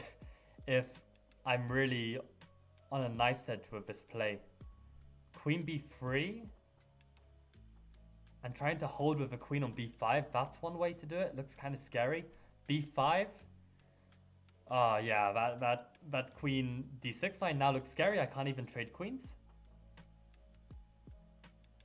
f6, and this is apparently good.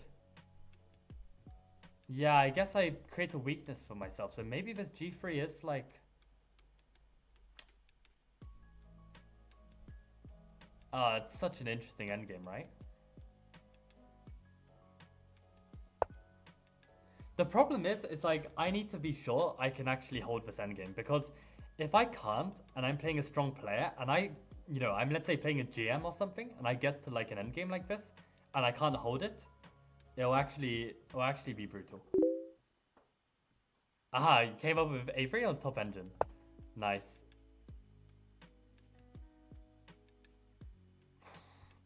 God, it feels so tough to play this.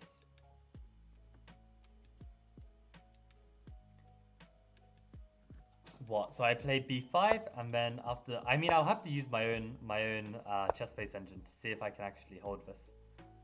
This is interesting.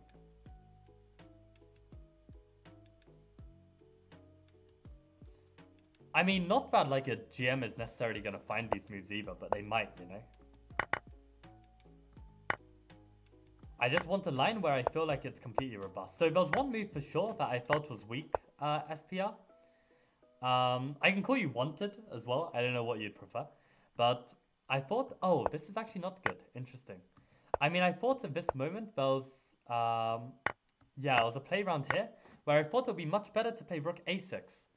Because then if I play rook g5, you can grab this pawn. But you played rook c5, and that meant that I can actually hold. But okay, you wanted the pawn endgame. But I felt like I wasn't losing that pawn endgame.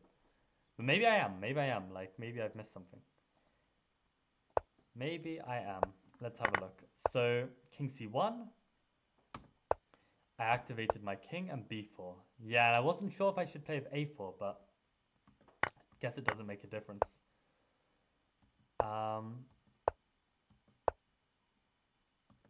Yeah, these pawns need to come up together. And yeah, this position is just a draw. There's no way you can... I was wondering if there was a way you could somehow, like, somehow play, like, f4 or something. So I was very concerned to allow these pawns to get even closer, right? But apparently I can draw like this. And yeah, I was thinking you may even risk losing if you try and go for the win like this. What happened to our music? Have we been streaming for that long?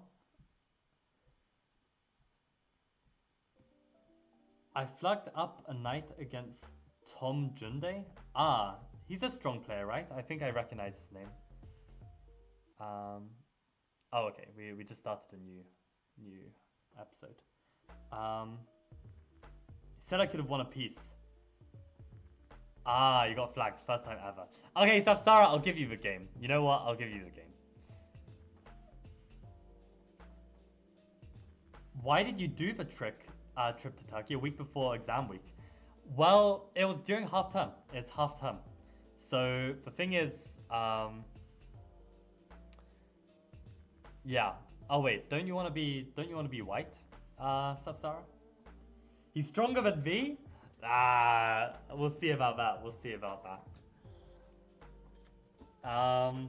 But yeah, no, it's May half term, and I mean, the worst thing is that the parent that wanted me to do the trip in half term ended up not even coming. So all of us had to like, fork out way more money for flights because flights are way more expensive during during half term. And yeah, but I mean, I guess at least like yeah, the kids who are coming aren't missing school, so that's good. But yeah, what is this, Sapsara? Why are you spending your time? You're doing a me. You're wasting time. That is what you're doing. Okay, so what should I play?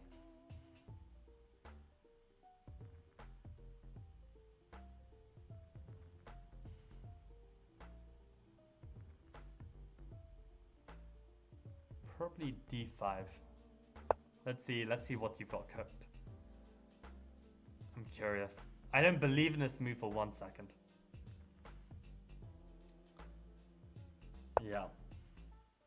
Oh, and we have c3. Are you just playing the slug? I mean, you could have just said. Um. Okay, we'll play with c6 as well in case you play some fancy queen b3. I want to meet it with queen b6.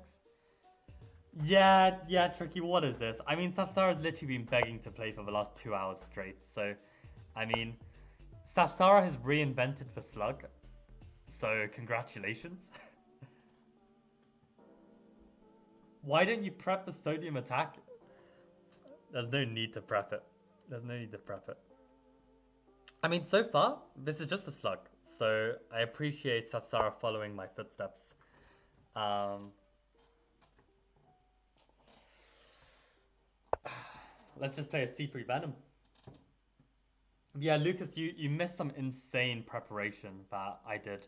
Basically, I tried to play a line against the Caracan Classical that cuts out a lot of theory, but it's like almost not working, right? So that was basically the deal.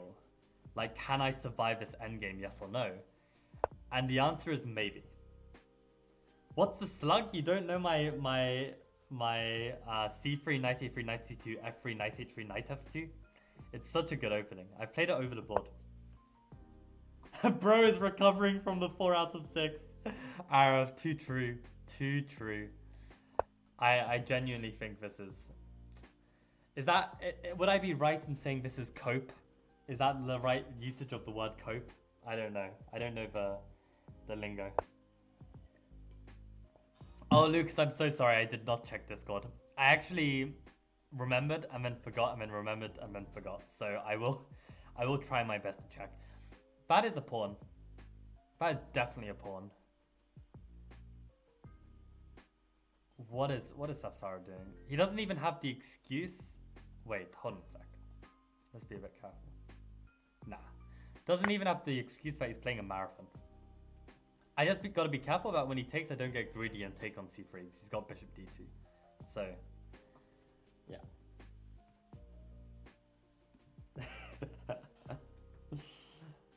Ah, was that your final game actually, Sapsara? The one against Tom Junde? I don't know how to pronounce his name. But 4 out of 6 gets into Giga final, right?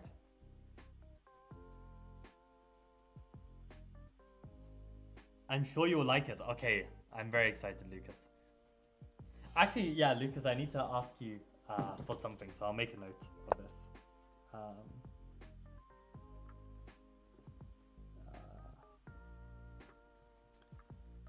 Yeah, okay, I'll make a note of this. What? You're kidding me. You're kidding me. Sapsara, why? Why? No, I'm not gonna accept the take back because this is the punishment for playing knight a3. This is the punishment. You basically got wrecked by a c3 Venom, so you'll have to get my chessable course now when it comes out. Meant to play rook? For God's sake. Okay. This is the one and only take back. Didn't even mean to play rook. Plays bishop. This guy, he's on something else. Okay, let's actually just crush him. Okay, let's make sure that we're not dropping this pawn as well. I mean, the position is just so ugly. So ugly. Maybe I even play with b5. That's probably even possible.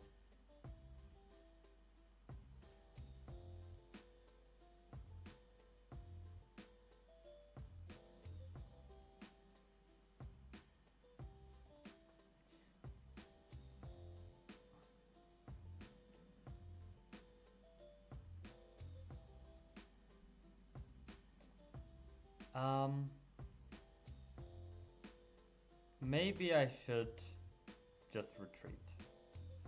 I mean, there's this proverb where like you don't want to retreat your queen that is like a thorn, but I don't really see how it's being thorny. I mean, it is pressuring c3 a bit, but nah, let's get the queen out of danger. I think this is fine. Meant to play rook. You know what? One of my students today came up with the most insane play that I've ever thought about. So what he did was that he played a move, like, you know, like a random, like, no. Okay, let me explain this. So he made a mistake. Wait, I can't multitask. He made a mistake and he asked his opponent for a take back. The opponent declined the take back and that was that.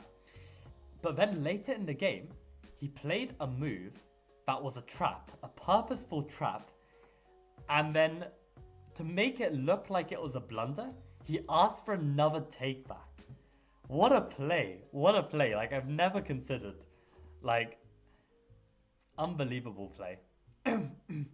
Unfortunately, it didn't work. The guy just declined the take back again and just didn't fall for the trap.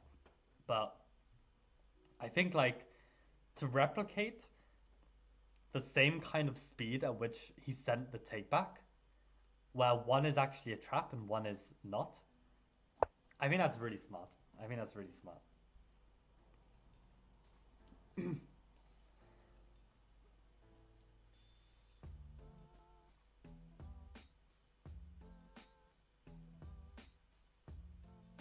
Also, I swear Sapsara was like chatting about getting to 2300. It's just absolute fake news. What 2300? I didn't see anything.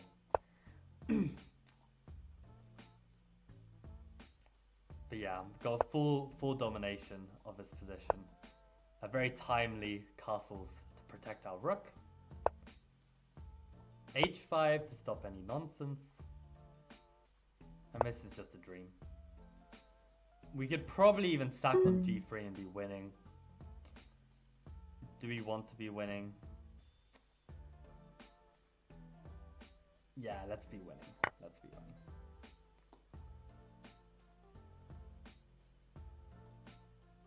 I mean, after all those endgames, I'm definitely calculating like somewhat fast.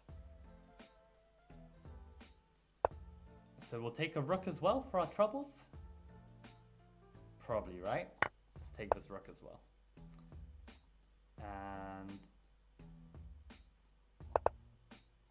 oh, okay, so Sapsara's trying to go for the flag. I mean, it's a very fair tactic given his situation on the board. Let's just go grab some more pawns and not blunder a queen. But yeah, don't play the sodium attack. Or if you're going to play it, at least play the slug. The slug is legit.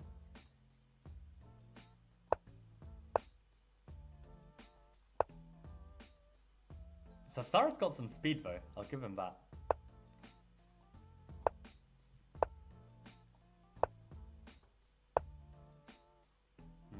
Let's throw that in. Wait. Okay, let's chill out. Okay, we've got enough pressure. All of our pieces are working hard. It's what we like to see. No checks, king on a dark square. This is what we like to see.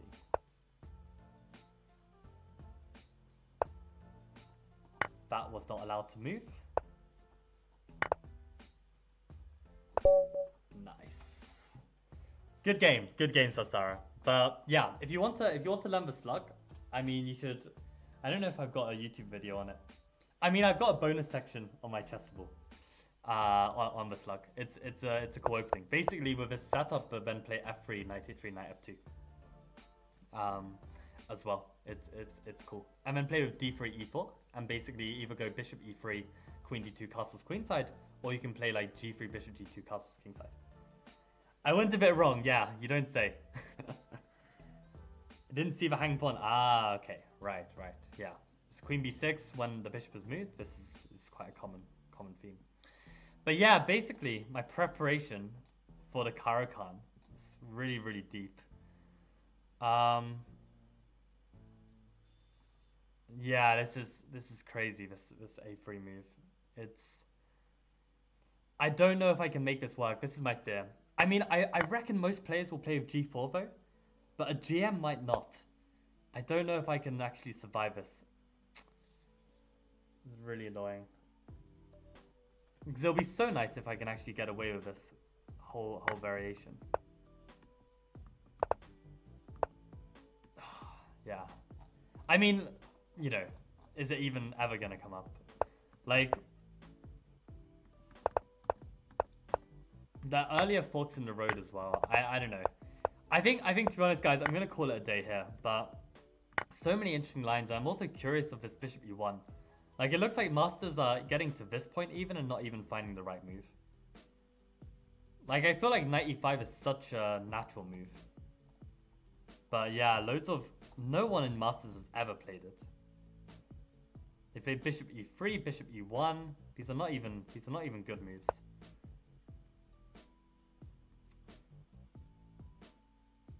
Yeah, that move just looks rubbish, to be honest. Like, what is that?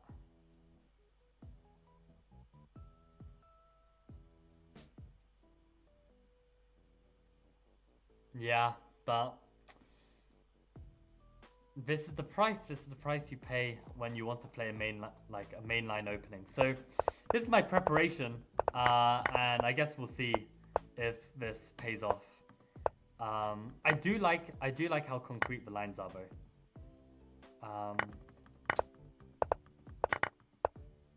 And yeah, this end game, I'll just have to work on it. But yeah, okay. See ya, Sapsara. This was a good stream, and yeah, see you guys around. Thank you guys for tuning in, and yeah, probably more work on Yasa and Lucas. I will check your Discord before I head off. So thank you guys all for watching, and adios.